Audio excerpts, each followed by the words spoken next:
Order, order. Yasmin Qureshi to move the motion.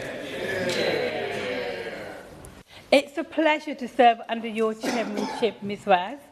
Today, I want to make a case for ending airport drop-off charges altogether, or at the very least, introducing a free grace period and for clear, consistent signages at all airports so that passengers know exactly what they're being charged and how to pay. I've received significant casework on this issue, and I know colleagues across Greater Manchester and across the country will share these concerns. The current system is unfair, confusing and punitive. It does not work for passengers, and it's time for change. Manchester Airport is our international gateway.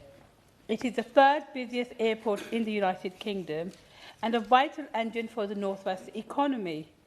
It should be a source of pride, not stress. Yet, the regime for dropping off and picking up passengers has become overly complex and for far too many people, deeply unfair. Let me start with the current rules. Outside each terminal, the tariff is £5 for up to 5 minutes, £6.40 for up to 10 minutes, and £25 for up to 30 minutes with a maximum stay of 30 minutes. Since the last spring, the airport has operated a barrierless automatic number plate recognition system. If you forget, or if the process is unclear in the rush and stress of drop-off, you're liable for a parking charge notice of £100 reduced to £60 if paid within 14 days. Now, I do not dispute that airports face operational pressures, forecourts are constrained spaces, and congestion causes delays and emissions. The aim of a barrierless system is to keep traffic moving. But we have to be honest about the human reality. A parent unloading luggage at 5 a.m. or a carer helping an elderly relative at a terminal door is not thinking about an online payment later that day. They should not receive a penalty notice in the post because there is no clear or simple way to pay at the time. There is a wider issue of value for money. The RAC has shown that the UK drop-off fees have increased across many airports, and on a cost-per-minute basis, Manchester is amongst the worst, charging £1 per minute for the first 5 minutes. This is hard to justify and out of step with passengers' experiences elsewhere. A member of my staff shared his experience from a recent holiday he took to Krakow Airport. For example, the drop-off pickup area offers 8 minutes free, then a small fee of 5 zloty, which is about £1, per 4 minutes thereafter with the simple rules, clear signs and visible ways to pay.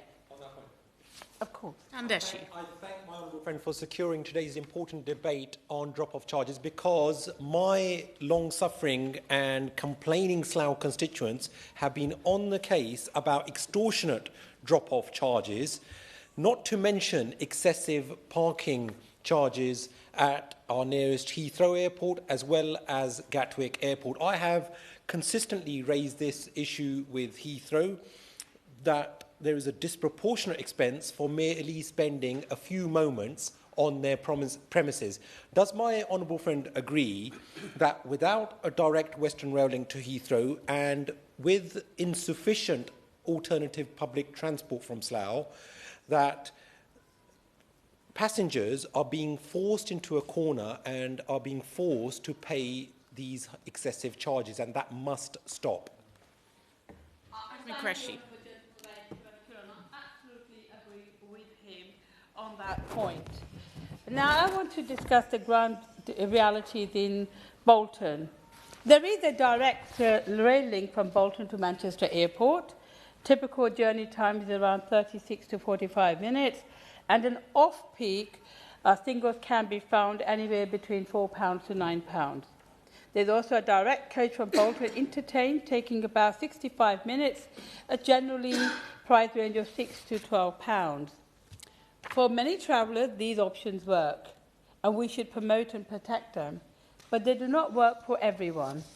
Say for a family of 4 with 2 large suitcases and a pushchair, catching a very early flight, or for people driving back late at night, public transport is always not practical. For those who drive, the maze of choices remain problematic. The airport does provide a free drop-off at jet parks with a shuttle to terminals, which works for some people, but it's further away, involves a transfer, and is simply not suitable for those with mobility needs or heavy luggage. We should also reflect on the governance and accountability. Manchester Airport is part of the Manchester Airport Group, which is a unique ownership structure combining public and private shareholders. Manchester City Council owns 35.5%, IFM investors 35.5%, and the 9 other Greater Manchester councils, including Bolton, together own 29%. That public stake brings with it responsibility to treat passengers fairly. So what should the government do? Many of my constituents would say the answer is simple. Scrap drop-off charges altogether, or at least introduce a short, free period for pickups and drop-offs. I recognise that all airports differ in size and layout, and one solution may not fit all. But there is a clear and a proportionate role for government in setting expectations around fairness, transparency, and consumer protection. Yes, of course. Olney. I'm extremely grateful to the Honourable Member for giving way, and she's making an excellent speech, and I'm grateful that she brought this debate. Now, airports are imposing drop-off charges primarily to increase profits, despite their stated claims of environmental benefits. But on that point about transparency, when I inquired with Heathrow how many cars are using their drop-off point each year, they declined to answer because they said the data was classified as commercially sensitive. Now, if they truly believe that raising drop-off charges has a positive impact on customers' transport decisions and the environmental benefits, then why are they reluctant to share this data? Thank you, Madam Chair. Yasmin Qureshi. I thank the Honourable Lady for that intervention, and I totally agree with that. And later on in part of my speech, I'm going to be asking more details about what happened and information that we need from the airport about drop-off charges and how many people have had fixed penalty notices and things. So, secondly, there should be a national guidance for simple and consistent signages at all airports for parking charges and fees. Third, the barrierless system for dropping off and parking should come with clear payment prompts at the point of exit, and where possible, a reasonable reminder rather than an immediate penalty for first-time non-payment. And lastly, Houseofcommons. Yes. I thank the Honourable Member for giving way and for holding this very important debate. And I must say that, I love Manchester Airport, but not these charges. But I do want to point out is this, that a constituent of mine who is an Uber driver makes countless trips to Manchester Airport every week. Now, he was recently fined twice for not paying drop-off charges. He tried to pay, but the website kept crashing. So they failed to send him a reminder before the penalty and just fined him straight away, despite it being their fault that he wasn't responsible for. Now, does my honourable friend agree that it is deeply unfair for hard-working people to pay the price of faulty tech that the private companies fail to fix? Well, again, I thank my Greater Manchester Member of Parliament for the Honourable gentleman for raising this. And again, I've had the same experience with my constituents in a very similar situation, which I will come on to. So, as we were talking about barrierless system for drop-offs, also I believe that the airports should publish data on the number of drop-off penalties issued, how many are cancelled on appeal, and the reasons why. Now, the government's own position states that while airport parking charges are a matter for operators as commercial businesses, the Department for Transport expects parking to be managed appropriately and consumers treated fairly. But too many passengers feel that this expectation is not being met. I want to speak directly to the human element of this, because this is where my office casework has been the most compelling. The stories we have received follow a very clear pattern.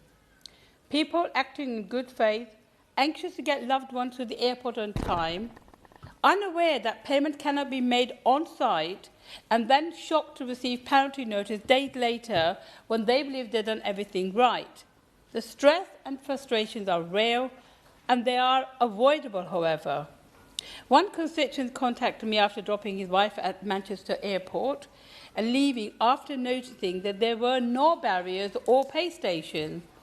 He then received a £100 fine in the post for not paying. He was stationary in the drop-off area for just 1 minute and 10 seconds. Had there been a pay station, he would have paid.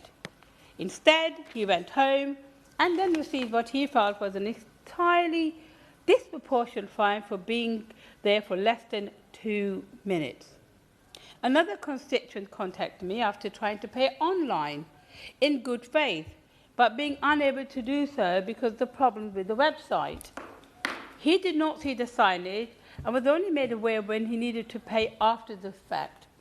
Despite trying to pay the £6.40 charge, he was unable to do so and received a £100 fine instead. That does not feel real or reasonable. And these are not isolated incidents. They reflect a system that relies too heavily on people remembering an online payment after the journey rather than clear prompts at the time. A short free window, clear exit prompts, and a one-time reminder invoice would prevent many of these cases entirely. Airports are the front door to our country. That front door should be welcoming, efficient and fair. It should not depend on whether a tired or stressed driver remembers an online transaction later that day. It should reflect the reality of places like Bolton, where rail can be a good option, but it's not always practical. Yes, of course. And Joggy. Thank you, Ms Vaz. I'm grateful to my friend from Bolton South for giving way and for securing this important debate. And I should declare an interest because Manchester Airport is my local airport. I was there on Sunday, and it's used by many of my constituents in Newcastle and Lyme. In fact, on Sunday, my poor wife had to wait because the flight was delayed from Northern Ireland back here. And the first thing she said to me was, not high love, but don't forget to pay. So that speaks to the impact that these charges have on marital harmony as well, Ms Vaz. But the unfairness, to be serious, the unfairness speaks to both the lack of consistency across the United Kingdom and, more importantly, makes the case for direct line between Stoke-on-Trent Station and Manchester Airport, which would benefit my constituents, and I hope my honourable friend would support my calls. I thank the honourable gentleman, and I am so sad that his wife wasn't able to say "I love you" at a point of greeting him. Hope she's made up for it. Point of order, Ms Vaz. Just in the interest of my getting home safely, my wife quite often says "I love you," and I'm very grateful to her for doing so. Point taken. Yasmin Qureshi. Well, helpful. Thank you for that very helpful clarification. But you make a serious point, and that is a point that I think a lot of people here feel. And I'm sure the Minister has heard your appeal for the train line from the area to Manchester as well. So coming back to the final bits of my speech, we have where the cost of a taxi plus forecourt fee can push travel beyond what many families can afford. With modest regulation, better design, and a willingness to learn from our European neighbours, we can manage traffic without turning airport forecourt into what feels like penalty for helping someone you care about. Thank you. I ask honourable members to stand if they wish to speak. The question is that this House has considered the potential merits of regulating airport drop-off charges. Jim McMahon. Pleasure to serve under your chairship, and can I congratulate the member for bringing what is an important debate, I think reflected by the members who have turned out actually from further afield than just Greater Manchester, reflecting that there is a pattern here of airport operators that are looking to try and maximise every aspect of income from the land that they own. Now, in Greater Manchester, we're very proud of Manchester Airport. It was built and grown by the local authorities, and they remain today an important shareholder of that airport, but also the wider group that, of course, includes the East Midlands and Stansted Airport. And the benefit of that, particularly over those 14 long years of austerity, was that the airports were providing a dividend payment to the local councils to fund local public services. But with that in mind, of course, it has a bigger responsibility than just that of paying a dividend. It has an important economic role to play in our city region, in the whole of the north of England. And of course, as has already been said, it is a gateway to Britain for those coming in, and their experience, I think, on arrival, when being collected by loved ones, really will shape that experience. So we're very proud of it. It's vital to our economy. It's a significant employer. It drives economic growth, and it's a thriving hub, I would say, by and large, supported by the public. Now, the charging policy was brought in 2018, and it was controversial at the time. And maybe I slightly have a different view of charging policies, maybe because of a local government finance point of view. You kind of welcome all streams of income. I do think, actually, the principle of payment has been settled for most people. Where I do have a strong view, though, is that any payment system has got to be fair for those who pay it. And I think for far too many people who are experiencing Manchester Airport, the system isn't one of fairness. There was a campaign in Oldham many years ago against the kind of weekly payment stores where you go in to buy a washing machine or a TV and you pay the weekly amount that's been set. And at the time, the campaign was against Bright House. Now, the thing with Bright House is its business model at the time relied on people not being able to afford the weekly payment. And what it would do, it would say to people, you can't make a part payment. So let's just say that your weekly payment was £20 a week for the washing machine. You couldn't pay £19 as a contribution towards it because that's what you had. They would say it was full payment or no payment. And then what it would do, if you only had £19, it would reject the £19 and then charge a penalty on top. Now, for every normal person, that is just not a fair way of doing business. But the truth is, for Bright House, the business model relied on that, and that's the way that it made its money. We need to be really careful here that within any system, it is not one that is built on inherent unfairness as a way to generate money. And so this isn't about whether £5 is a fair charge to pay or not. It's that what happens if you don't, and is it proportionate in terms of the penalty? I'll give way here. I thank the Honourable Member for giving way, and he's making an excellent point, actually. It's about the fairness idea. And what concerns me about this charge that's happening is someone I know, he was trying to get out, and that took him 1 minute extra. And then he was lumbered with a £60 fine. And now that is not fair. McMahon. I think that's the point, really. For the sake of a £5 fee for a low-wage worker, the penalty could be a full day's wage. And I'd just say, is it a fair penalty to say to somebody, for going over by a minute, we're going to take away a day's pay? I would say that most people would say that isn't a fair response. I'll give way.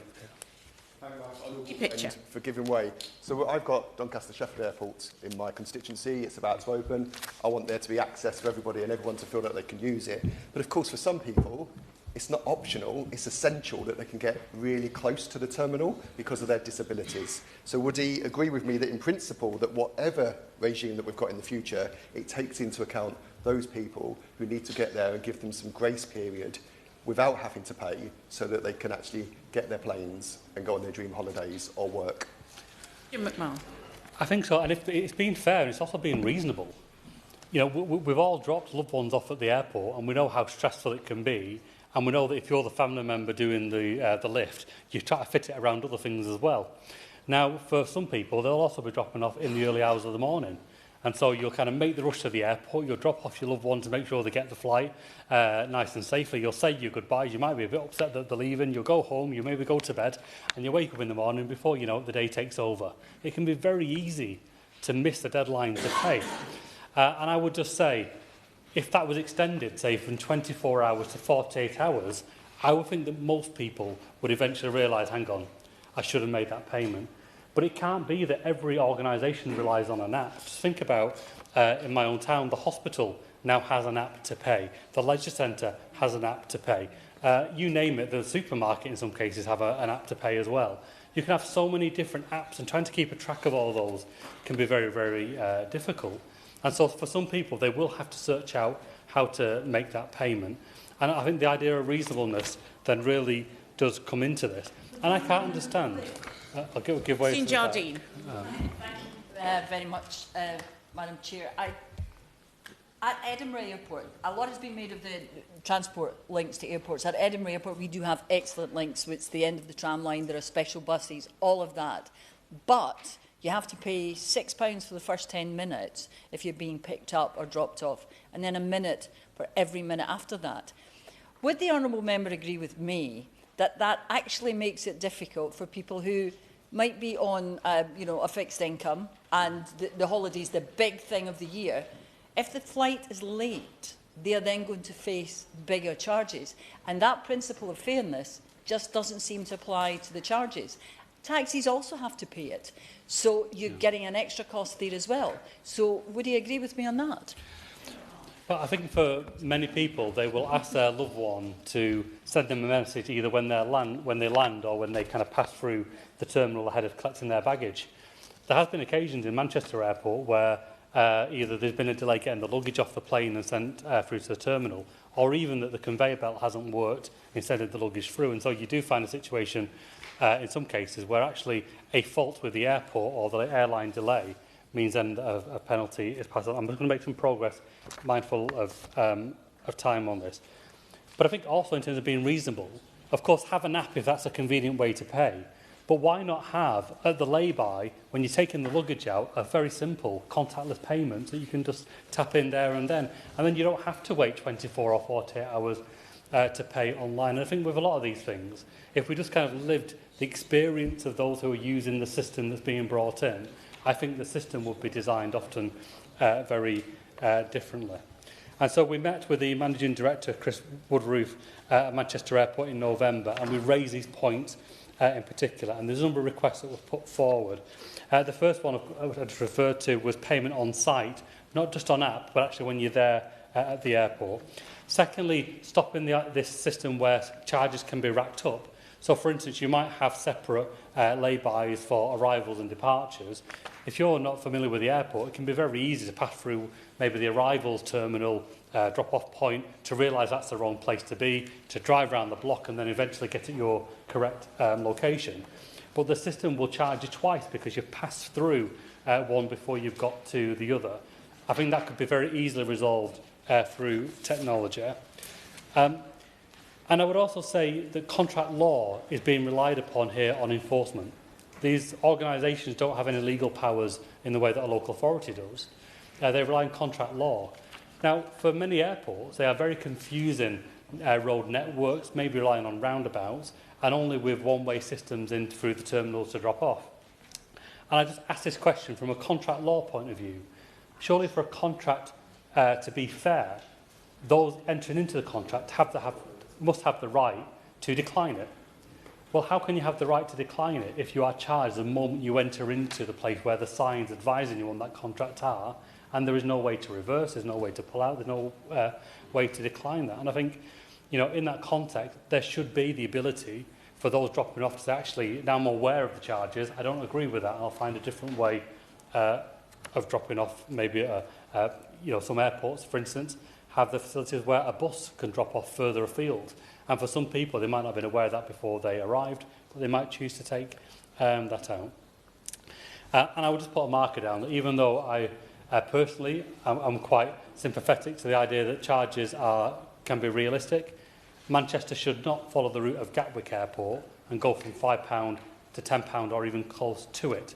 The idea that an airport charges £10 to drop off, I think, for most people would be completely unreasonable and unfair. So for Manchester, we are... I will very briefly, and then I'll come to a close. I thank you very much for giving way. And in fact, Gatwick Airport is precisely the airport I was going to raise, and that jumped to £10 in very short order over a couple of years. An enormous amount of money for what takes a couple of minutes. But the real objective behind it, is allegedly to cover increase of business rates and to fund airport expansion. So would the honourable member agree that the public should not have to bear the cost of an airport expansion, because that benefits the private companies financially, but it puts the pressure on public services, trains, transport? People are parking all around the airport. Would you agree that's unfair? I mean, I would say logic says that business rates are derived from the commercial value of the asset. And I would say actually the opposite is probably true for Gatwick, which is that if they commercialise a lay-by, the business rate liability probably goes up. So I'm not sure that quite solves their problem. But this debate has been important. I appreciate the member for bringing it forward. We're very proud of Manchester Airport and the airport group that it operates, but we are determined to see a revision to the ability to pay and how they pay, and also to the grace period from 24 hours to 48 hours, and I hope we see progress. Thank you. If members keep their interventions shorter, then there's a very loose 6 minutes time limit, and we'll get everyone in. Rebecca Paul. Thank you. It is a pleasure to serve under your chairmanship, Ms Vaz.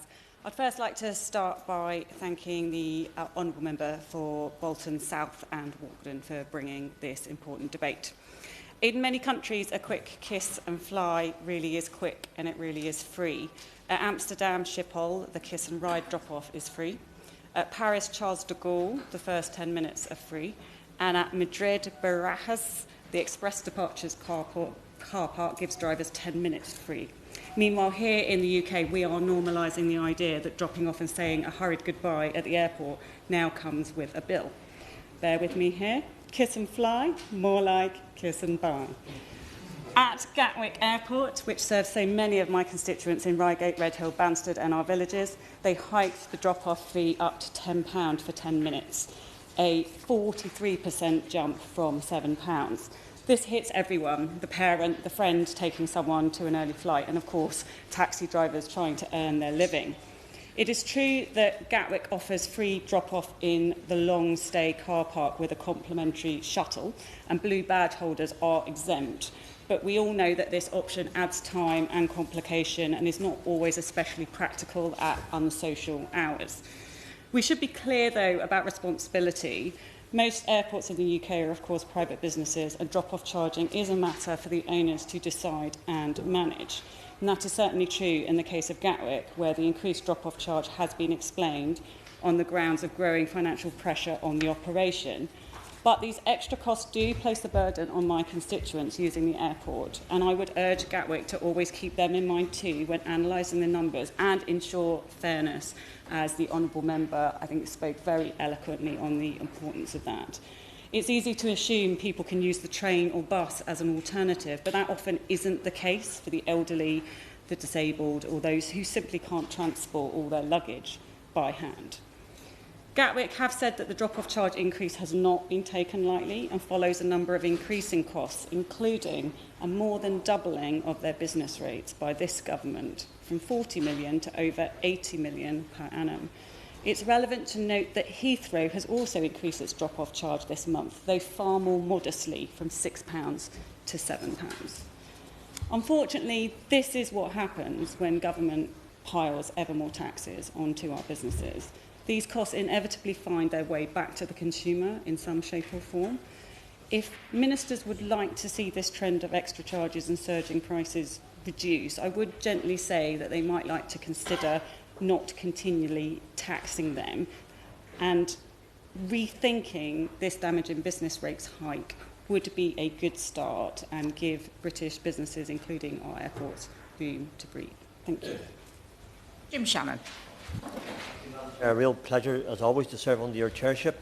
And can I thank the honourable member for Bolton South and Walkden for leading today's debate in this matter. This is an absolutely important issue, as others have said and others will say after me. And I know personally back home this has been a topic of conversation with my constituents. Air travel has become much more usable and probably much more cheaper than what it perhaps would have been in the past. But that means that many people travel through Belfast City Airport, through Belfast International Airport, Derry City Airport as well. These are all ones which are used. And I've had numerous complaints from constituents in my office regarding new charges or new changes surrounding pick-up and drop-offs in airports in Northern Ireland. So I believe it is very important to be here and get our perspective across. Madam Chair, to start, I share concerns that other members have regarding these charges, which really largely seem a little drastic and unfair, to which many people have complaints about. If it was the traffic wardens in Newton Ours are very zealous, even evangelical with their zealousness, and they get them. But there are those who we get complaints, for instance, about parking tickets in private land, and by and large you'll be able to fight them, but you can't fight the CCTV at Belfast City Airport or Belfast International Airport. When I fly out of Belfast City Airport on Monday and come back here and to come here and then go away on a Thursday, it's a great airport and has had some recent updates. It would cover mostly regional flights, but some are international. I understand the drop-off area, according to my constituents, is a minimum price of £4 for up to 10 minutes. It used to be there was no charge at all. Is it a revenue earner for them? Well, I suspect it is. They may tell me differently. But if you stay longer, the charges increase as follows: £6 for 10 to 20 minutes, £20 for 21 to 30 minutes, £25 for 30 to 60 minutes. If the plane is delayed, don't forget your card, because I tell you what, you were digging deep that night. Similarly, for Belfast International, it's up to £3 for 10 minutes. And if your car stalls on the way around, my goodness, you're in trouble, because the price will increase. Airports have CCTV everywhere. And if you think you can drop somebody off and get away with it, no, you don't, because I've got you in CCTV and you expect a £60 fine if you think you can do it the sharp way. The car's still moving as you drop out, and it doesn't matter, you're done. One thing that annoys me greatly at the airport is flight delays and indeed cancellations. So what happens to the person that says, I'm just going to pick him up, and then they look in the screen and say, oh, it's 15 minutes late. Well, guess what? More money, give away, absolutely. Further to the description of the situation at Belfast City, as I found out on Sunday, when my mother-in-law dropped me off in the long-stay car park, which is free for the first 10 minutes. But the point that we've heard from my friend from Doncaster about accessibility is a really important one, because it's further away, there's no canopy, and we all know the liquid sunshine for which Ulster is well known. It makes it liquid sunshine, not rain, liquid sunshine. But it makes it more difficult if you're not as able-bodied as others, or if you have children and bags and the rest to be able to get into the terminal. So the accessibility point extends not just to the East Midlands, but right across the United Kingdom. Yeah. I thank the honourable friend for that intervention and for giving us his experiences of Belfast. It's a good airport, by the way, but I'm just saying, follow the rules, make sure the timings are right. But since the planes are always cancelled, they're not always cancelled, sometimes cancelled, but more often not delayed, it seems to be a fact of life now. Some may say the name is in the clue, drop off. The plan isn't to be there for long, but we all know, Madam Chair, it takes a little time for people to get cases, say goodbye to loved ones, pay taxis. There's even an argument to give up the first 10 minutes free. Which I would say is fair enough. Many have also said that if you make drop-offs and pick-ups inaccessible financially for people, they will just double park and potentially cause congestion, which poses a safety risk as well. One thing that struck to me, Madam Chair, is that in Belfast International Airport has a 15 minutes free drop-off in the long-stay car park. It's only a short walk, by the way, so it is an idea perhaps, but it doesn't suit everybody. But they have a £3 to £5 for less than 10 minutes.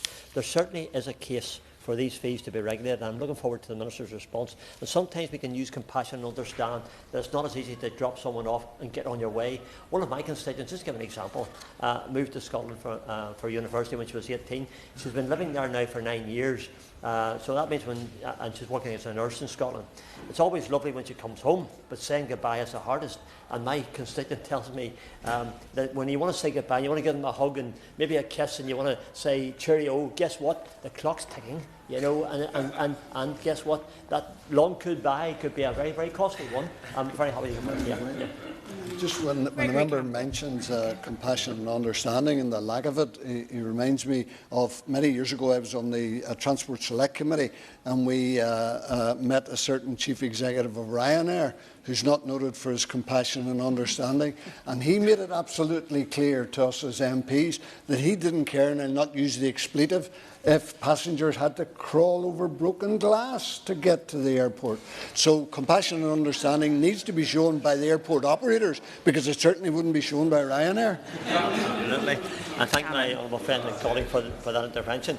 So the motto of this story, I explained that young lady who happens to come from Newton Ours, don't get too emotional at the airport because the clock's ticking. And when it comes to the end, you can find that maybe that £3 to £5 you thought could be £10, could be £20. And if you reach for a hanky and you can't find one, you're in deep trouble.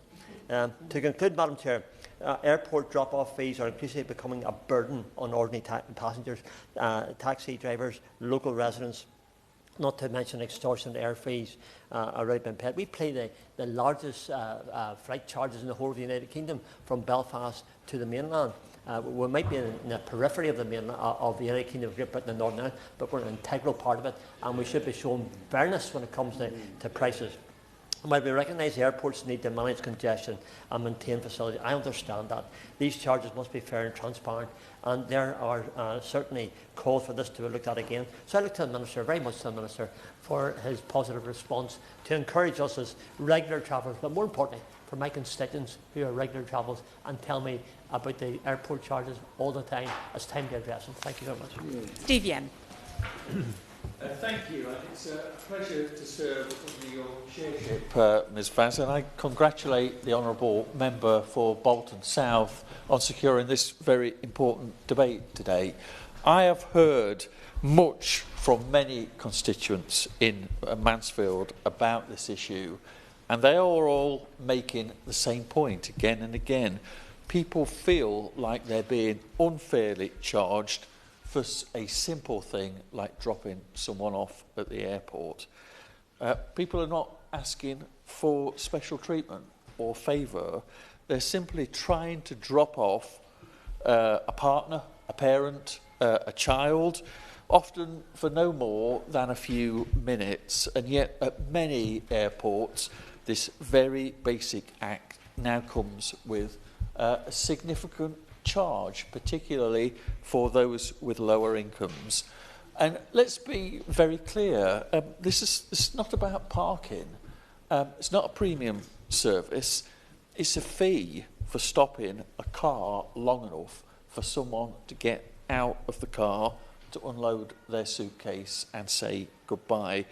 So two of my constituents who wrote to me on this topic, Emma and Keith, they commented about what this looks like at East Midlands Airport.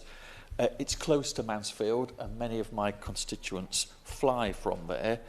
At East Midlands Airport, drivers are charged £5 for up to 15 minutes in a drop-off zone, with a number of extra charges for additional minutes. But as Emma and Keith made very clear, the problem isn't just the price, it's the whole system under which they're charged. At East Midlands Airport, there are no barriers. There are no ticket machines, no way to pay by cash or by card at the airport, and indeed one might not realise that one had incurred a charge.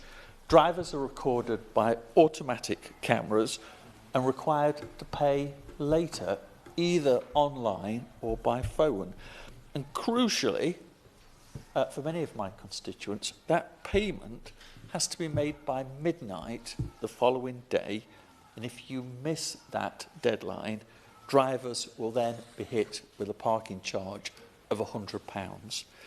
And many of my constituents have pointed out to me this system penalises those people who do not have a smartphone. They do not have possibly access to the internet, particularly older people, as we've seen similarly with AMPR, number plate recognition systems and cashless systems in Mansfield, in my constituency itself, in some of those car parks. Some people do not use apps. Other people might not feel confident about paying online. Some people might not even realise that they have to pay or that they've been charged until they get a penalty notice arriving through the post. And this is not modernisation, at least it's not a modernity that I would approve of. It's an exclusion. And working people feel this the most. Parents dropping off their children, families trying to save money by giving lifts, disabled passengers and older travellers who need to be dropped off close to the terminal entrance. And for many of those people, being dropped off, it's not a convenience for them. It's a necessity. And we should be honest about the market here. Airports are effectively local monopolies. If you live in Mansfield, you can't shop around for somewhere else to drop off at East Midlands Airport. There's no cheaper, accessible drop-off option. You either pay the charge or you don't use it. And that's why this debate is very important, why I think it's important to say to the member for Bolton South, thank you for bringing this forward, and why I think we need to consider regulation. If airport management aren't prepared to ask, then we should be prepared to consider that seriously. And my message to airport management is very simple. Stop the excessive charges, end the punitive enforcement, ensure systems for payment work for everyone, and not just those with smartphones and digital confidence and so forth. I do say to them, act now, or MPs like myself will look to compel them to do so. Yeah. Thank you, Mrs. Vass. It's a pleasure to serve under your chairmanship today. And can I thank the honourable member for Bolton South and Walkden for securing this debate. I think we've heard unanimity across the House, a real feeling of injustice at the rising charges that we see at almost every airport that has been mentioned here today. I think it should be a concern to all of us and indeed to our constituents. And I think many of us do receive letters and correspondence about this issue. Particularly, I especially do, given my constituency's proximity to both Heathrow and to Gatwick. I want to just focus my comments through three particular themes today, two of which are directly related to this and one of which is just a slight shoehorning of another issue that I feel very passionately about, but I think does correspond to the topic of today's debate. The first, as we have already heard, is about the rising cost of those charges, particularly for people who have no realistic alternative to get to an airport. Secondly, the transparency and fairness of the payment processes themselves. And thirdly, it's about the wider enforcement and security consequences of poorly designed payment systems involving ANPR and the insecurities that there are in our ANPR system. As I mentioned, I'm the Member of Parliament for Surrey Heath. Camberley, our main market town, is 19 miles from Heathrow Airport. We're about 45 miles away from Gatwick. But in both of those cases, for both of those airports, we have incredibly poor public transport systems to take us to those airports. So people rely, therefore, on driving and therefore also incurring the £10 charge, for example, at Gatwick, that my honourable friend mentioned before. These are not lifestyle choices. These are structural necessities driven by poor public transport infrastructure as you come out of central London towards the shires of the likes of Surrey. I absolutely welcome the introduction of a recent and fantastic new express bus from some of the villages in my constituency to Heathrow, but they only connect 3 of the communities in my constituency to Heathrow. So lots of other people are left beyond that system. Driving is realistically, for those people, the only option that they have. And of course, those decisions, that lack of choice, disproportionately affects the disabled, people with young children, older people, and those travelling, of course, to or from regional airports where public transport systems are even more limited than they are in my area.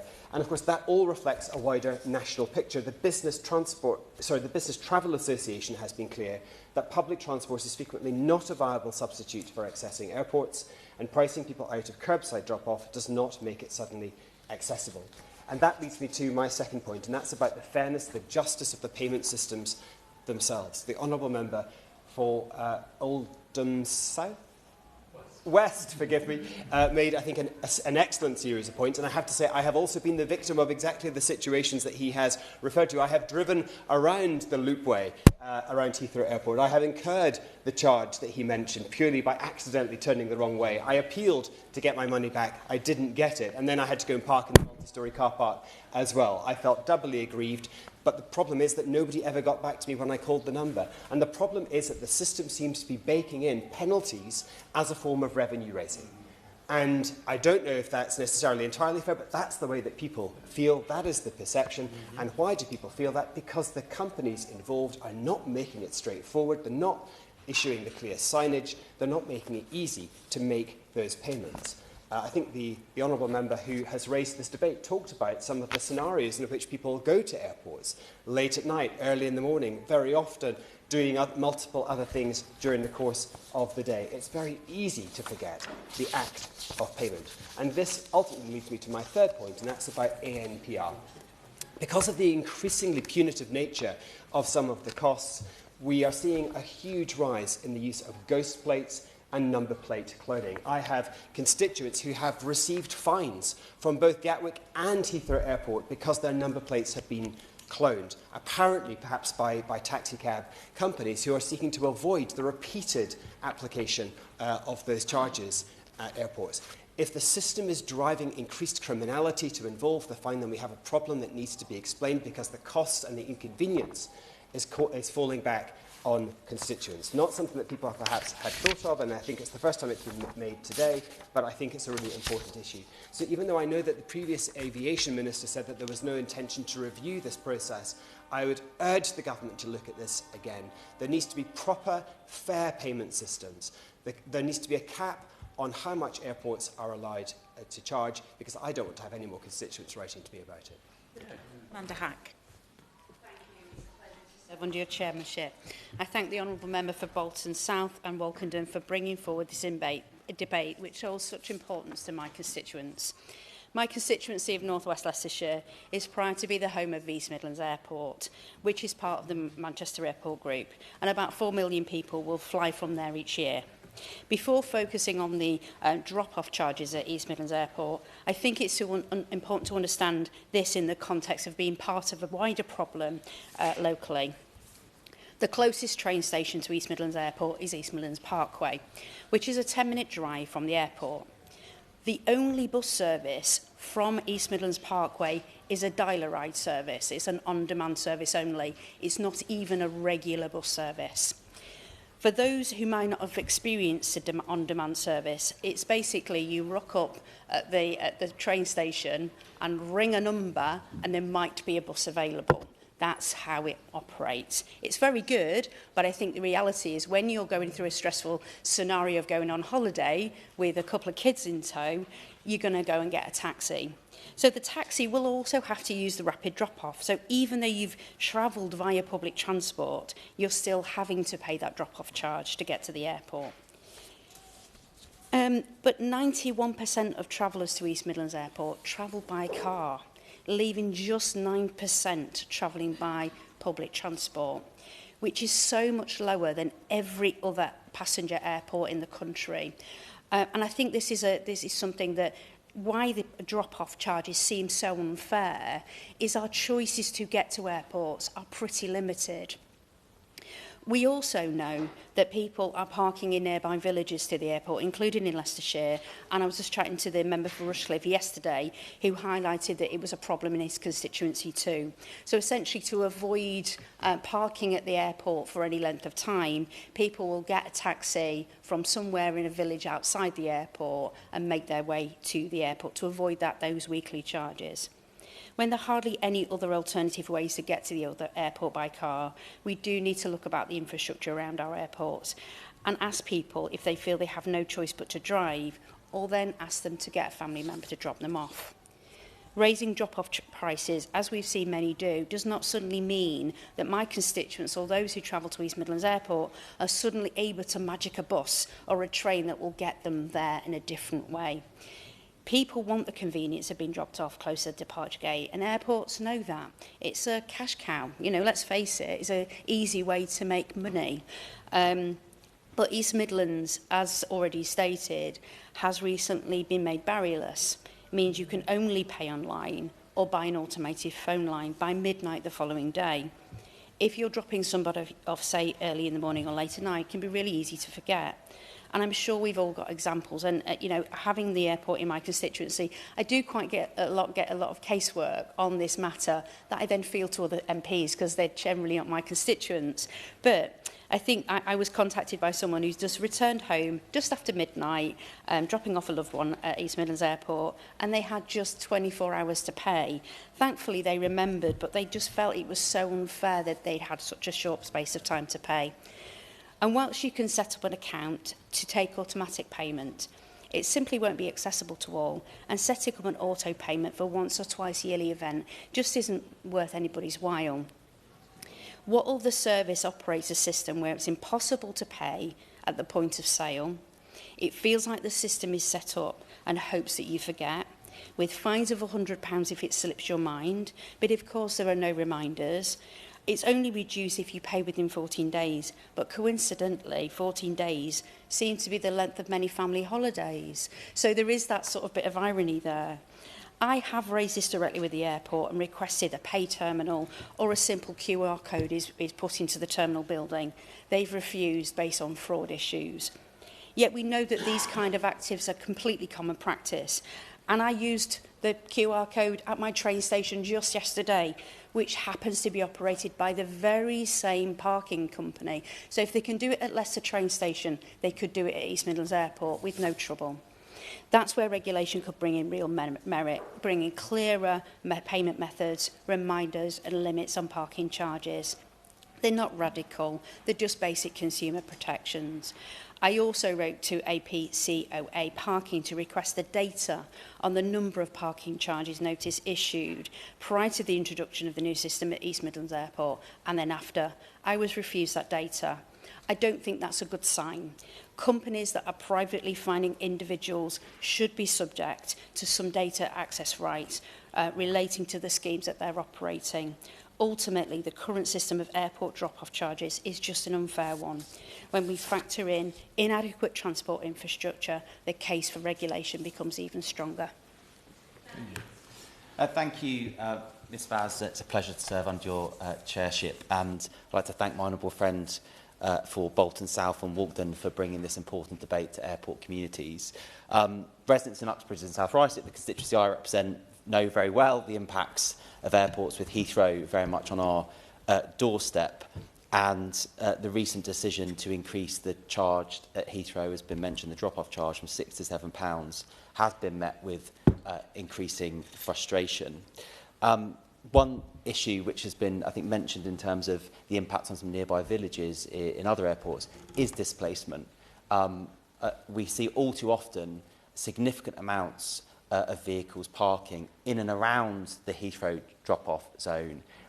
If my colleague from Hayes and Harlington here, he would tell very vividly the impact on Heathrow villages of antisocial parking from people avoiding drop-off charges. And even in my constituency, nearby bus connection routes and the Elizabeth line connection West Drayton, there are people clearly getting around drop-off charges by parking in and around airport communities, causing a huge amount of frustration and nuisance. And this has led to local authorities such as Hillingdon, I'm sure many others, introducing CPZs, parking zones, which then charge residents significantly amounts of money to park in their own streets to avoid those impacts.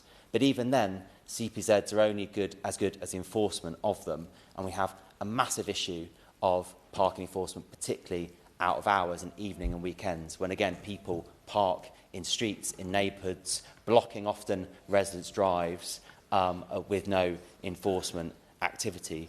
And also significant increasing unregulated private car parks popping up on pieces of private land where people are selling parking at a competitive and preferential rate, and again leading to significant impacts on local communities.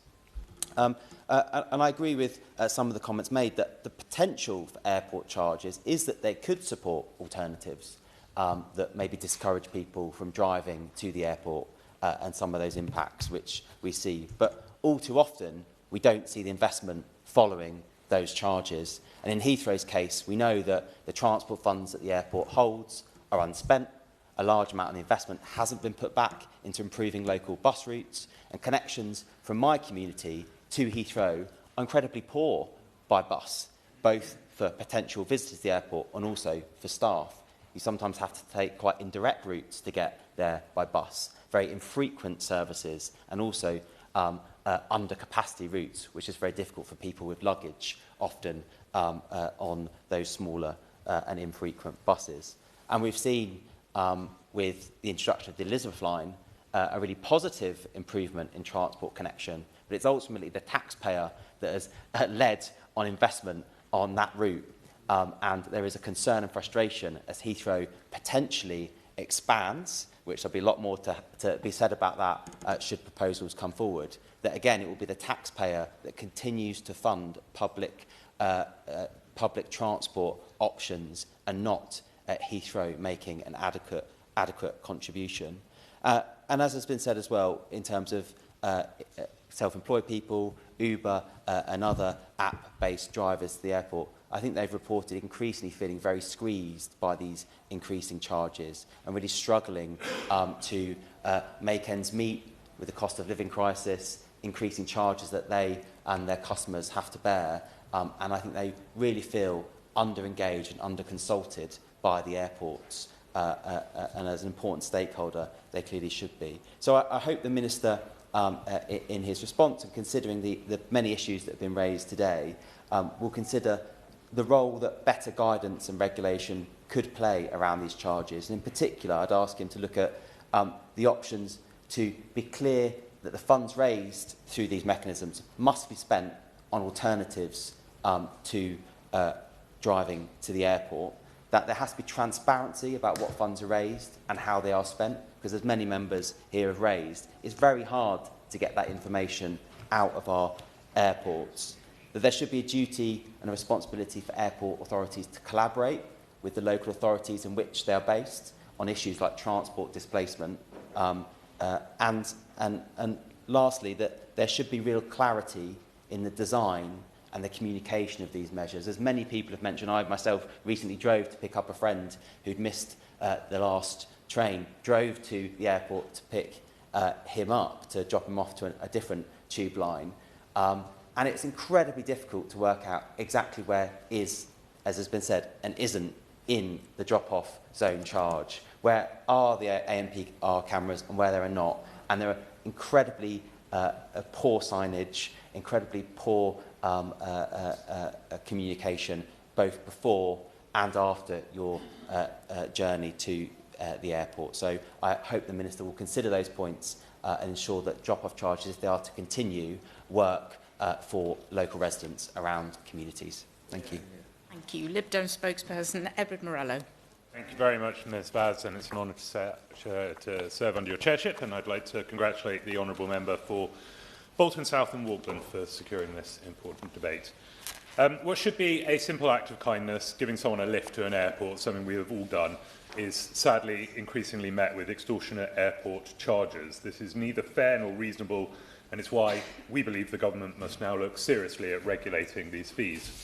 For constituents like mine in West Dorset, where we live in a hugely rural area with limited public transport, where many villages don't even have a reliable local bus service, let alone a direct rail link to a major airport, it is increasingly painful. For my constituents, getting to Exeter, Bristol or Bournemouth, let alone Heathrow or Gatwick, means driving, booking a costly taxi, or more often than not, just asking a family member or neighbour to help. And if you want to drop someone off, you have to use the airport system and pay its charges. At Bristol, that now means £8.50 for 10 minutes or £30 for an hour. Bournemouth Airport promotes what it calls a passenger pickup offer of up to 90 minutes to meet and greet friends for the small fee of £6.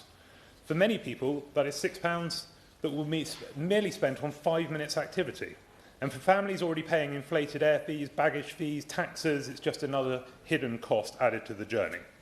And these charges have risen rapidly across the country, far beyond inflation. Gatwick now charges £10 for just 10 minutes, double what it charged in 2021. What began in 2007 as a £1 security-driven charge at Birmingham Airport has now become a nationwide revenue stream. Airports often justify these increases by citing environmental goals or the need to encourage public transport. But unless these charges are accompanied by serious, accessible and affordable public transport investment, they don't change behaviour. They simply extract more money from those who have no other alternative. And these charges hit some groups particularly hard. Disabled passengers, people with reduced mobility, parents travelling with young children, and those from rural areas who are least able to use public transport and most dependent on car access. While airports do have duties under the Equality Act 2010 to make reasonable adjustments, statutory provisions for blue badge holders do not apply in private car parks, and many people fall through the cracks. The Competition and Market Authority and the CAA have previously concluded that there was insufficient evidence of harm in surface access charging. But that assessment is now out of date. Since 2016, charges have risen sharply. Free drop-off zones have all but been removed, and on-site payment options have been closed in favour of online or phone systems that are, as has been mentioned, confusing for most. As people try to avoid these charges, police have reported increased dangerous behaviour, with cars stopping on motorway hard shoulders to pick up passengers. This is unsafe for drivers, passengers and emergency services, and is a direct result of an unfair pricing system. And it's also worth remembering, as has been highlighted, that these charges are not normal across Europe. Passengers at Paris Charles de Gaulle, Amsterdam Schiphol, Frankfurt and Madrid do not pay to drop off loved ones. If it can be done there, it can be done here. Airports also argue that they face financial pressures, particularly from business rates, which were recalculated after the pandemic. Both I and the Liberal Democrats have sympathy for that. But passing the bill directly to passengers through drop-off fees may be the easiest lever to pull, but it's not the fairest or most effective one. The Department for Transport has previously said it has no plans to monitor or limit parking fees at airports. I believe that that position is no longer acceptable. The Liberal Democrats have been clear. We want to reduce the environmental impact of flying, but that has to be done in a way that is fair and effective. We support investment in zero-carbon flights, reforming aviation taxation so that frequent flyers pay more, taxing private jets, improving rail alternatives, and banning short domestic flights where fast rail options exist. What we do not support is offloading the cost of climate policy onto families, onto friends, onto disabled people and rural transporters. Sorry, yeah, of course. On another spokesperson in their speech, but it does beg the question, if the Liberal Democrats want these expensive policies, but they say that consumers shouldn't pay, who do they have in mind should pay? I thank the honourable member for the opportunity to clarify what I was saying. It's not about whether or not the consumer pays, it's whether or not the airports are using the revenue that they are claiming that they are generating in order to support climate policy actually for that, or whether or not it is simply just another revenue stream for them. And we want to be clear that the airports and the providers there must be using the money correctly, not just levying another tax on flights. Regulation could take several forms. There could be a cap on drop-off charges linked to inflation. There could be a requirement for a free short-stay grace period. There could be mandatory exemptions for disabled passengers and carers. There could be greater transparency about how revenues are used and whether they genuinely fund sustainable transport. What we cannot do is continue to allow airports to exploit their control over access to extract ever higher fees from consumers who have no meaningful choice. It's time we recognise that airport drop-off charges have become unfair, unregulated and disconnected from their original purpose, and I hope the government will act. Spokesperson Jerome Mayhew. Thank you, Ms Vaz. It's lovely to see you in the chair. And I also want to join with all other contributors today in congratulating the Honourable Member for Bolton South and Walkden for this debate. We often say this important debate, and most of the time we don't mean it in this chamber. But on this occasion, I think we do, because it's exposed in some very good, articulate speeches, building one upon the other, two very significant problems with the current state of affairs in drop-off charges for our airports.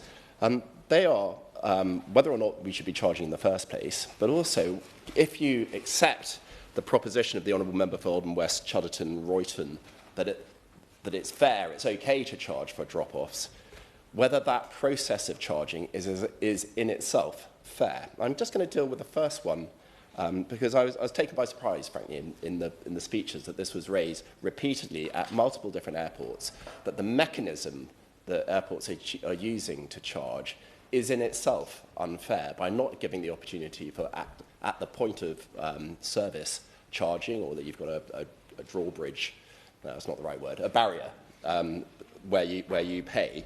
But they're requiring you to pay after the event by some, at times, very complex mechanisms.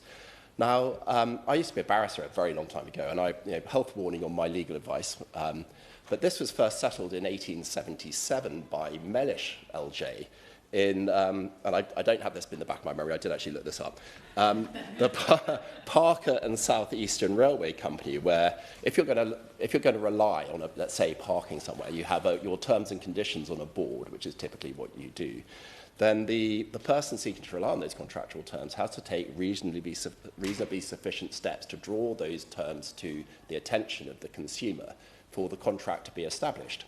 And it has to be at or before the point at which the contract becomes established.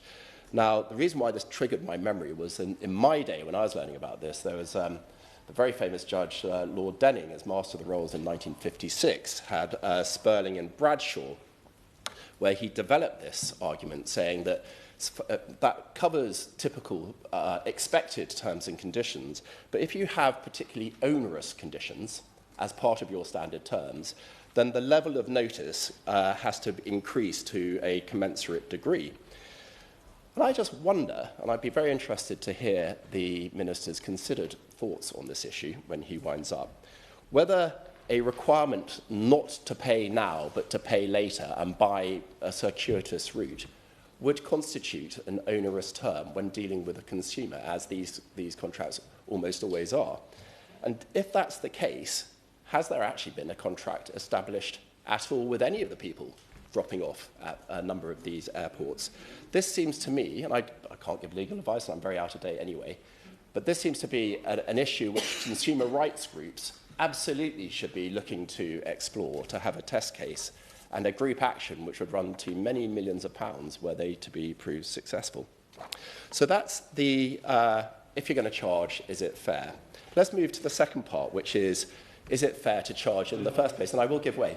I think throughout all the conversation, the thing that keeps coming in my mind is, why wouldn't the airports want to provide a payment option at drop-off to be able to pay there and then, if not for the fact that they would raise less revenue because it wouldn't be then charging a penalty if people miss a 24-hour window?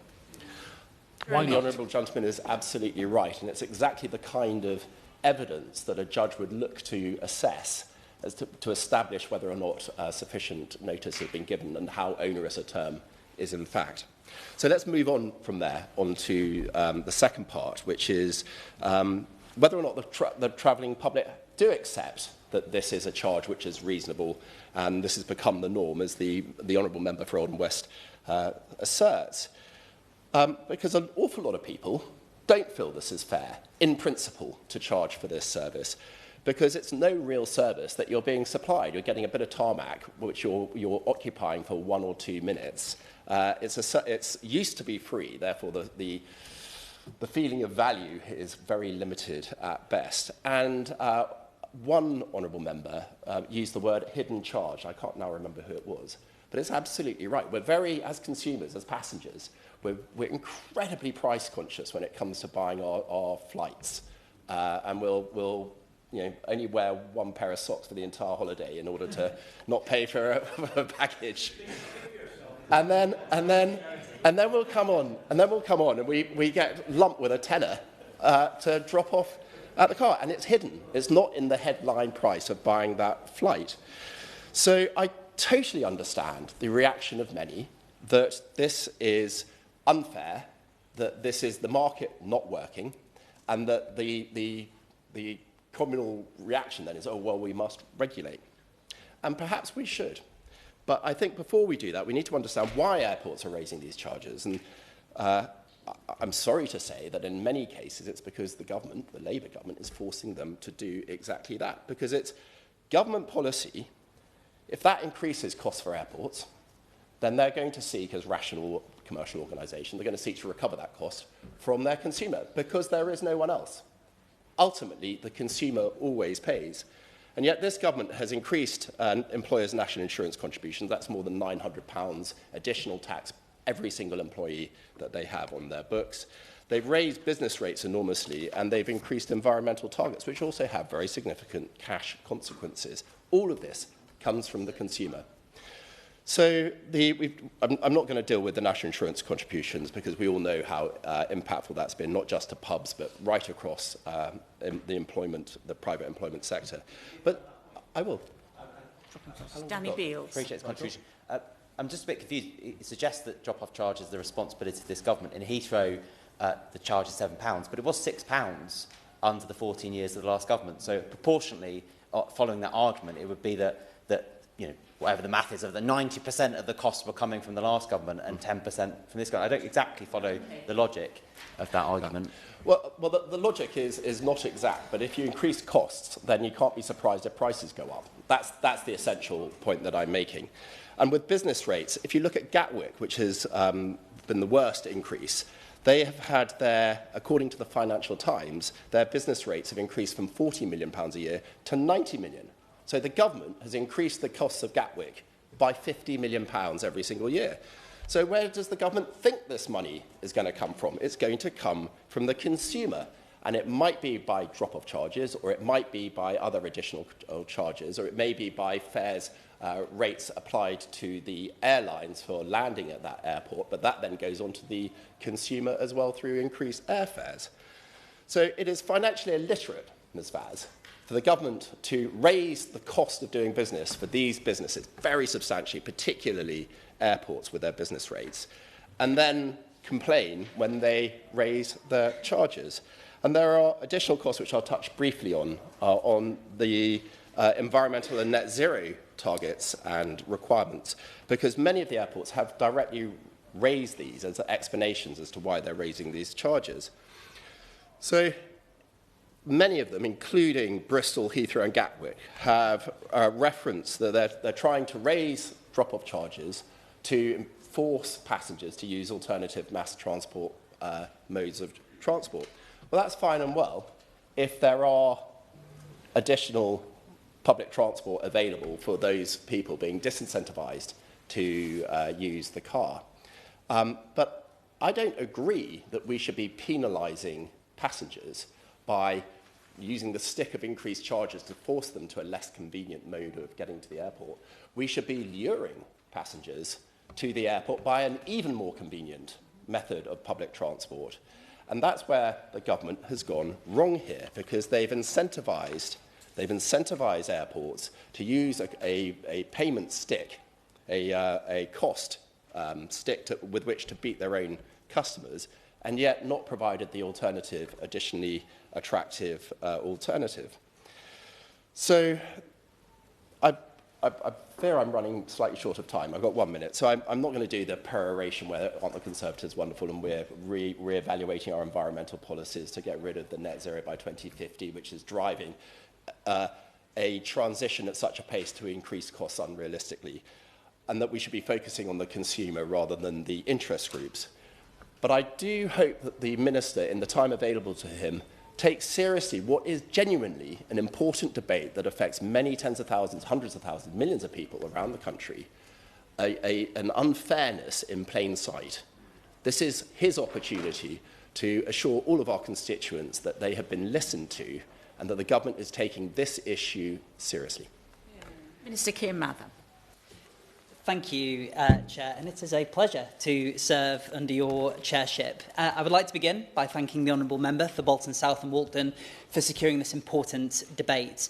This issue, as she has so clearly and eloquently expressed, has affected many of her constituents and indeed airport users across the country, as Honourable Members have outlined.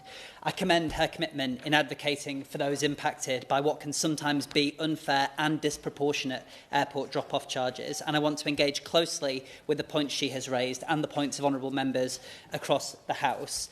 Turning to the specifics of her speech, I think she really clearly set out how airports are nodes of economic productivity. They are essential to UK growth, but they are underpinned by the lived experiences of people in the communities that we serve as members of Parliament. And she spoke very powerfully about the impact on people with disabilities, for young families dropping off at the middle of the night, on their ability to use airports if parking charges aren't set out in a way that is fair and proportionate.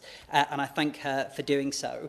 Subsequently to that, the member for Manchester Rusholme, Slough, Richmond Park and others spoke about that underpinning principle of fairness being required within the system. Whether it's through apps or websites, the rules must be clear and transparent, which is something that the opposition spokesperson also spoke to, and easy to navigate, regardless of when you drop somebody off or when you come to pay the charge. Turning to the points raised by the Right Honourable Member for Oldham West, Chadderton and Royton, the point of fairness around penalty charges for non-payment, I think, is very well made. And transparency in regard to that aspect of the charging system is incredibly important for airports to work on and express clearly to the consumers who use the airport. This was a point buttressed by the remarks of the Honourable Member for Manchester Rusholme, who used the specific example of just a 1-minute stay if you fail to pay the fine, you fail to pay the fee, ending up being a £60 fine. And that goes to the heart of the fact that there are people who serve the economies which are connected to our airports, particularly taxi drivers, which is a point that the Honourable Member for Uxbridge raised. It's really important that we make sure that those people are at the heart of us designing parking systems at our airports. There were also very important points raised, which I will take away, about airport signage being clear. The Honourable Members for Surrey Heath and North West Leicestershire made really valuable points about rural connectivity to airport and access to airports. The Honourable Member for North West Leicestershire noted how a dial-a-ride service can work very well in certain instances, but actually consumers' ability to trust the bus to show up when they need it to get to the airport on time, often at night. I can understand the concern there, and we need to make sure that surface access across our airports, irrespective of if you live in a rural or an urban community, is improved, and that is a key priority of mine as an aviation minister. I would happily give way. Thank you.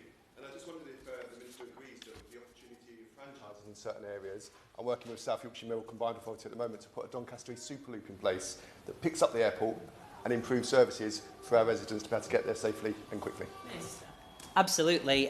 My honourable friend for Doncaster East raises a very important point. There is a virtuous circle of economic prosperity to be created when you have multimodal access to airports. Rail provides an incredibly important piece of that puzzle, and it is hoped by having more powers through the Railways Bill to have more control over the provision of passenger services, we will be able to make sure that we cluster in that economic focus to the areas that need it most.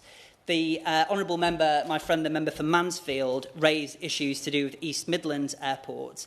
And while the airport does use a proportion of their car parking revenue to fund public transport, cycling, walking access options, including its local electric bus service, that doesn't negate the important point that he raised about fairness. That point around having a penalty fee that will be incurred by midnight of the next day if you don't fail to pay your fee on time. The point around transparency and consumers being able to know when that fee is approaching is an incredibly important one. He also raises an incredibly important point around accessibility, and for older residents or people who don't have the same digital literacy as others, navigating smartphone apps and websites to pay that charge can be very onerous indeed, and I think that's something that I will certainly be taking away from today. Yeah, I'll gladly give away. The issue here is that there is a starting principle that doesn't accept that taking a car to an airport is legitimate in itself, that you should be using the cycle, the train, the tram or the bus. And if that alternative is correct, then fine. But actually for most people, the ability to see off loved ones safely and say goodbye is actually a very important part of the experience. That is a point incredibly well made. And I think too often when we discuss aviation policy in this place, we fail to recognise that The people who use our airports are often making emotional journeys with their loved ones, dropping people off to travel around the world, explore new opportunities. They deserve to know that they can do so in a context where the airport is providing them with a good quality service. And I also actually just want to reflect briefly on the point made by the sponsor of the debate about our airports being a gateway to the United Kingdom. And I think that's incredibly important and actually a really useful lens through which we can view some of these policy considerations. Turning to the points by the opposition spokesperson for the Liberal Democrats, he points out that from his Dorset constituency, travel to Bristol Airport is a real challenge. I visited Bristol Airport a couple of weeks ago and I got to see the fantastic local bus service that they are pioneering there. He raises a very good point that builds on the point from the member for Oldham West, that if you have to go a longer distance, you will be taking a car and therefore you will need to access that drop-off zone. And we need to think realistically about the impact that this has on the constituents that he represents. The opposition Conservative spokesperson raised the principle of fairness that lies behind the mechanism for payments of charges and how if you have an opaque system or where the rules aren't clear, that can cause difficulty for people paying, and where is the fairness in that system? I think it's a point well made. I'll leave the legalistic determinations to him about how it equates to certain principles of contract law, but I think that that's something that I'm happy to explore further with him. But first, I want to turn to the important point around accessibility, which was raised by the honourable members for Doncaster East and the Vaxholm, Strangford, the Lib Dem spokesperson, and the member for Newcastle-under-Lyme. Now, the CAA enforces rules for accessibility at airport car parks, including through the Equality Act 2010. Passengers with a disability or reduced mobility are legally entitled to special assistance free of charge when they fly from UK airports. And many airports, including Manchester, do offer exemptions from fees for blue badge holders. That is not to say that there is not enormous work still to do to make that system fairer and more transparent, and I am always happy for honourable members across the House to write to me with specific instances of where they feel that that framework isn't serving the needs of passengers with disabilities, and I will happily look into it for them. Just finally, I want to just reflect on the point around taxation raised by the member for Reigate and the Lib Dem and Conservative spokespersons. As part of the autumn budget, His Majesty's Treasury did announce a redesigned transitional relief scheme that's worth £1.3 billion in support to airports over 2026-27 and to 28-29. This caps airport bill increases at just over double by 28-29 compared to the larger increases that they would have seen without support. It is the view of this party that airports do not exist completely separately to the public services upon which their workers depend. People need to travel to airports on the strategic road network. Workers at airports need to be able to access the NHS. It is incredibly important that airports play their part in contributing to the public finances, but we want to ensure that that is done in a proportionate way. So I'm always happy to take those conversations with honourable members forward. Yeah, I'll very briefly give way. But it is worth bearing in mind that they did pay out £600 million in shareholder dividends. Minister. Well, I thank the honourable member for his contribution. Now, with the time I have remaining to me, I want to turn to the actual operating model for these parking charges. Now, most UK airports are privately operated and do have the commercial freedom to set their own fees for services they provide. However, the government expects that those fees are set in a way that is both fair and proportionate. We also know that well-designed parking facilities help manage traffic flows and improve accessibility and local air quality. And at the same time, airports must encourage passengers to use public transport options where possible. Whilst all this is being considered, and I'm sure to the disappointment of some honourable members in this room today, the government does not believe it is the role of government to dictate parking prices from Whitehall. Airports must retain the ability to manage their own infrastructure, and government's role is to ensure that competition and consumer laws are protected. But ultimately, each airport operator must justify the charges they levy in a way that is fair, transparent, and with proper accountability. So as we support the continued success of our world-leading aviation sector, we need to do so in a way that delivers a green, more sustainable future. And airports should use their surface access strategies to set clear targets for sustainable travel, to offer positive and practical incentives for people not to drive to airports, but to instead use public transportation. When they develop those strategies, airports must clearly set out their approach to parking and drop-off charges and use their airport transport forums to plan future transport options in consultation with local people, which is a point that the honourable member for Uxbridge raised so powerfully. As the Honourable Member recognised in her speech, many airports, including Manchester, offer a range of parking options, including free drop-off zones for passengers, as well as public transport. But as she also says, it's important that everyone who needs it can access our airports. Some parking options or public transport alternatives may not always work for passengers with accessibility needs, and although airports like Manchester do offer exemptions for blue badge holders, I want to push that further. Today's debate has highlighted more than anything the importance of fairness and transparency. It is essential that passengers can easily find information about parking and drop-off options so that they can plan their journey and make the right informed choice. We expect airport parking and drop-off charges to be clear and accessible both online and at the airport itself. Airports must also make it easy for their customers to pay the relevant fee in a timely manner before proceeding to issue penalty charges for failure to do so. And I was disappointed to hear members across the House speak today of examples where this has not been the case for their constituents. And I will undertake to remind airports, including Manchester Airport, of their obligations here. Airport users are... Yeah, I will give way, yeah. The Honourable Member for Oldham West made a very good point, saying that the notice of charge was at a point where there was no ability to reverse out. Would the Minister agree that undertake to remind Manchester Airport that any notice of charge has to be at a place where people can decide not to accept it?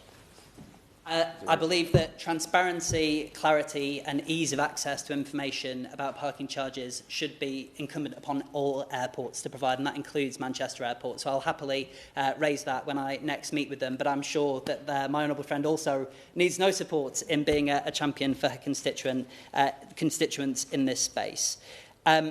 Airport users, importantly, are protected by consumer law, and most airports contract private parking operators who must belong to a trade association and follow the sector's new codes of practice and appeals procedure. If drivers feel that signage is inadequate or if they have been treated unfairly, they can appeal through these services.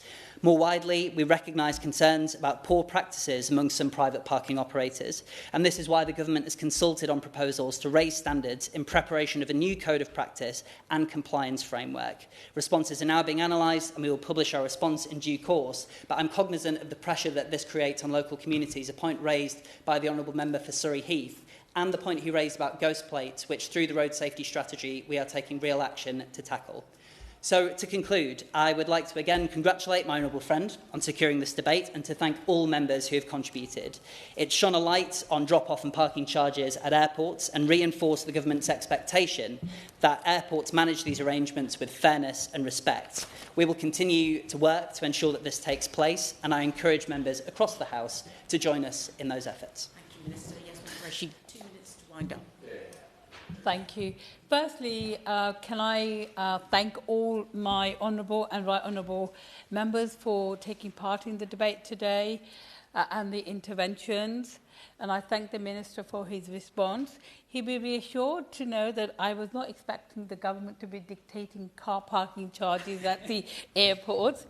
But what I wanted was, and I think he's given that assurance, is that he will work with the airports, explain to them the challenges we're facing, and for them to come forward with a better way of dealing with people who are coming to the airport and the dropping off charges and signages and the payments and all the issues that we've discussed.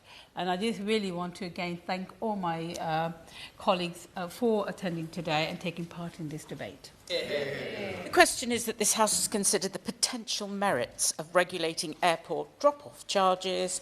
As many as are of that opinion say aye. Aye. On the contrary, no. I think the ayes have it. Order, order. The sitting is suspended until 4 p.m.